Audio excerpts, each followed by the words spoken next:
Everyone. Not sure how many people joining us at this point. It's a gorgeous, really feels like summer day. It must be 80 degrees just about out here. My name is Michelle Madden, and I work for the Little Peepers Forest preschool here at the Seatuck Environmental Association, which is located in Islip, New York.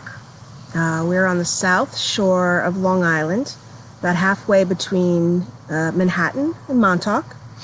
And we're very, very close to the water, to the Great South Bay, and then just beyond that, Fire Island, which is a barrier island, and then to the Atlantic Ocean, which is right on the other side of Fire Island.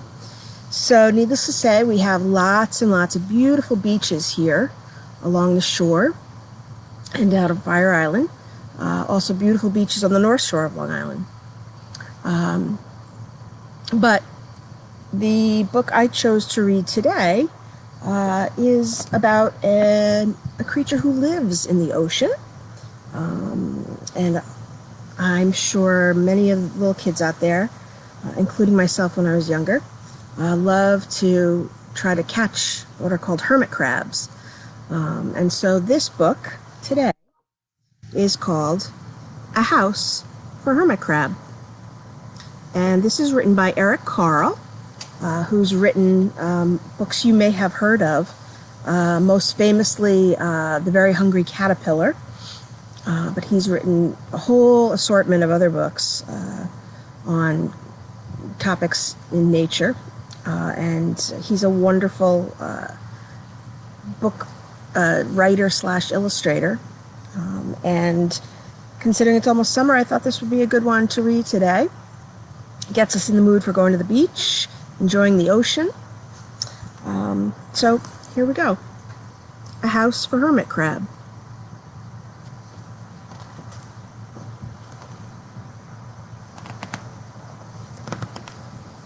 Now, hermit crabs are what are known as arthropods, which is a big word, I realize. And arthropods have what's called an exoskeleton, or another big word, they are invertebrates, which mean, unlike us, they don't have a backbone that gives them support and protection. So hermit crabs, when they're not in their shell, have a very soft body and abdomen. And that is really the reason that they find shells to wear for protection. It also keeps them wet and moist, but it's absolutely critical because otherwise they could be easily hurt, destroyed, eaten. And so as they grow, they molt, they have to say goodbye to that shell because it gets too small, and then they have to go in search of another one that is a better fit for them. They can squeeze their soft abdomen into. And very often, hermit crabs can find that their shells have hanger-oners. I don't know if that's even a word, but things like sea anemones and creatures that like to attach itself to the shell. And while it kind of looks cool, it also provides a little bit of camouflage for the crab. And so this story is basically about a crab who's looking for a new shell and how he's going to decorate it, I guess, shall we say, to keep him protected and not so lonely. Okay. A House for Hermit Crab. So here's Hermit Crab. You can see his current shell is a little too small for him. So it looks like he's preparing to leave it. "Time to move," said Hermit Crab one day in January. "I've grown too big for this little shell." He had felt safe and snug in his shell, but now it was too snug.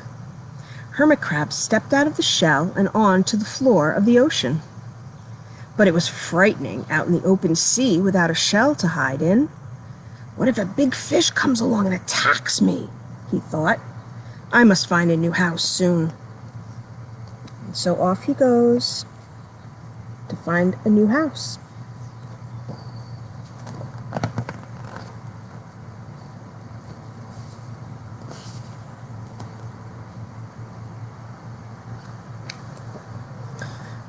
in February, Hermit Crab found just the house he was looking for. It was a big shell and strong. He moved right in, wiggling and waggling about inside to see how it felt, and it felt just right. But it looks so, well, plain, thought Hermit Crab. So there's the new shell, which is much bigger than the old one. Plain as it may be.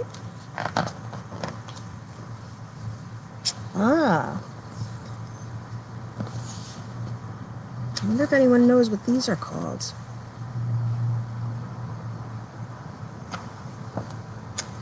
In March, Hermit Crab met some sea anemones. Anemones. Can you guys say that? It's a good word. They swayed gently back and forth in the water. "How beautiful you are," said Hermit Crab. "Would one of you be willing to come and live on my house? It's so plain. It really needs you." "I'll come," whispered a small sea anemone. Gently, Hermit Crab picked it up with his claw and put it on his shell. The sea anemones grow on the bottom, the ocean floor, and as I said, they can often attach themselves, kind of camouflaging the shell of the hermit crab.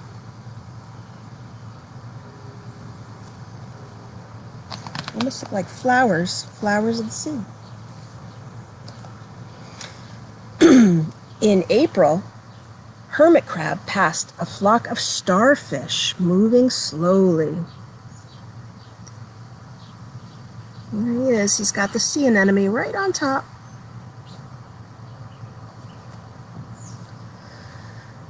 The starfish were moving slowly along the sea floor.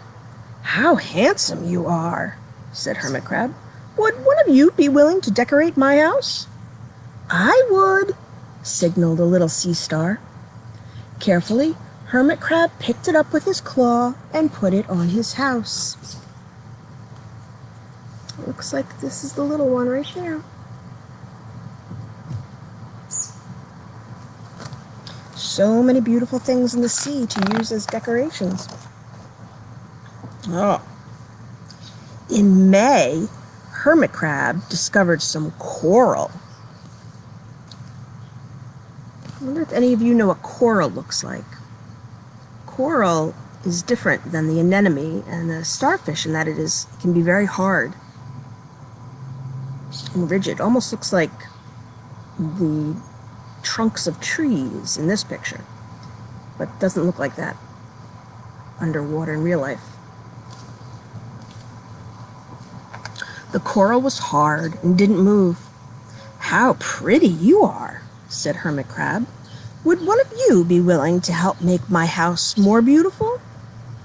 "I would," creaked a crusty coral. Gingerly, Hermit Crab picked it up with his claw and placed it on his shell. I wonder where he's going to fit that.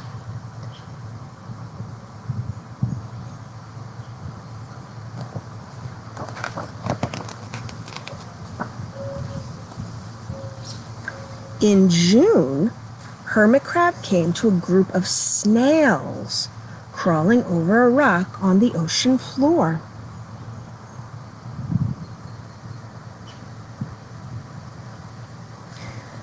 They gazed as they went, picking up algae and bits of debris and leaving a neat path behind them.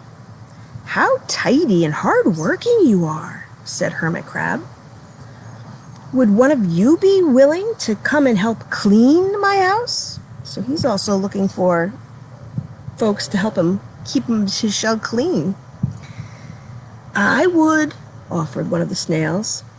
Happily, Hermit Crab picked it up with his claw and placed it on his shell.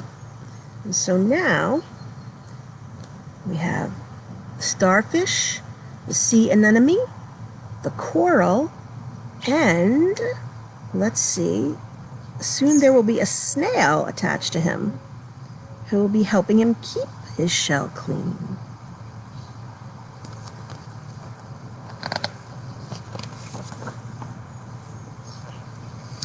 In July, Hermit Crab came upon several sea urchins. They had sharp, prickly needles. I don't know if you've ever seen a sea urchin. Very sharp and very prickly. That's how they protect themselves from predators or creatures who would want to eat them. They're like the porcupines of the sea. How fierce you look, said Hermit Crab. Would one of you be willing to protect my house? I would, answered a spiky sea urchin.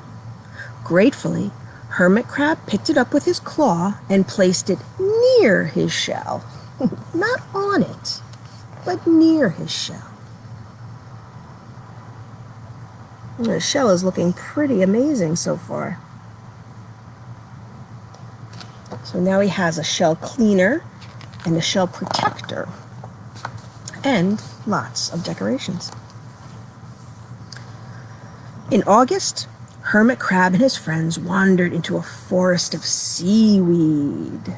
Ooh, you've been to the beach, the ocean beach, and you've been swimming.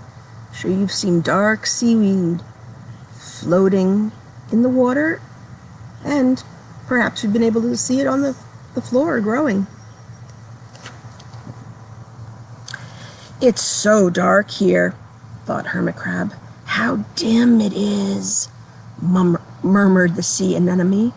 How gloomy it is, whispered the starfish. How murky it is, complained the coral. I can't see, said the snail. It's like nighttime, cried the sea urchin. So they're all a little nervous, it sounds like, to go into that dark forest of algae. And he's got all of his new friends with him. The shell is looking very nice. Let's see what happens. Oh.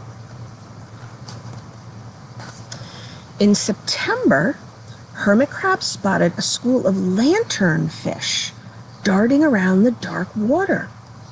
There's the lanternfish.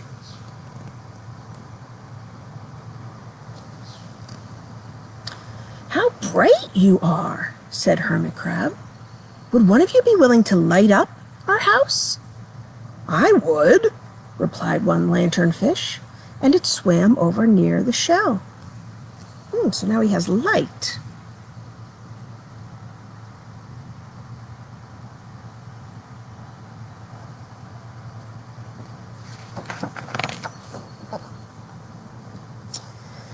In October, Hermit Crab approached a pile of smooth pebbles. How sturdy you are, said Hermit Crab. See the pebbles?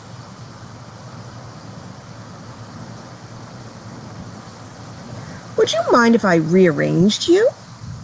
Oh, not at all, answered the pebbles. Hermit Crab picked them up one by one with his claw and built a wall around his shell. Now my house is perfect, cheered Hermit Crab. So here we go. He's got all of his decorations and protection and cleaner and a light. And now he's got a wall to put around his shell, which will protect all of the creatures, not just him.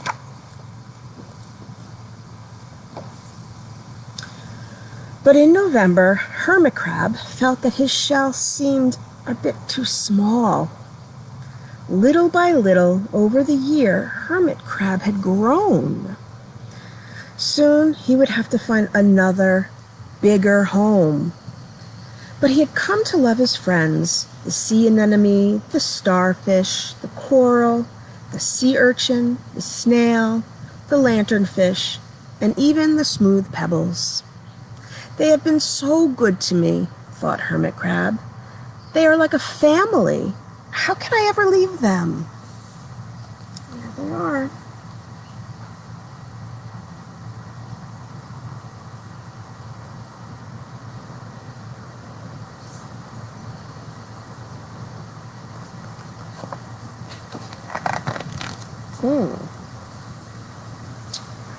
In December, a smaller hermit crab passed by. "I have outgrown my shell," she said. There she is.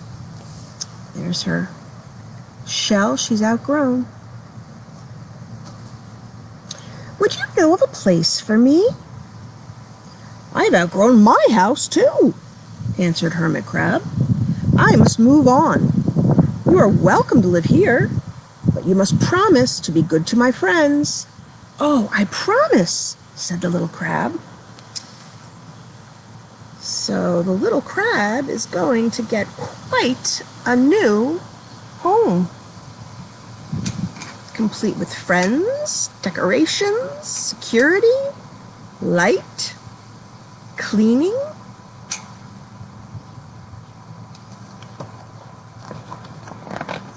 Oh. The following January, Hermit Crab stepped out and the little crab moved in. "Couldn't stay in that little shell forever," said Hermit Crab as he waved goodbye. The ocean floor looked wider than he had remembered, but Hermit Crab wasn't afraid. Soon he spied the perfect house, a big, empty shell. It looked, well, a little plain, but that looks like it will fit him just perfectly. "Sponges," he thought. "Barnacles, clownfish, sand dollars, electric eels. Oh, there are so many possibilities. I can't wait to get started on my new house." And that's the end.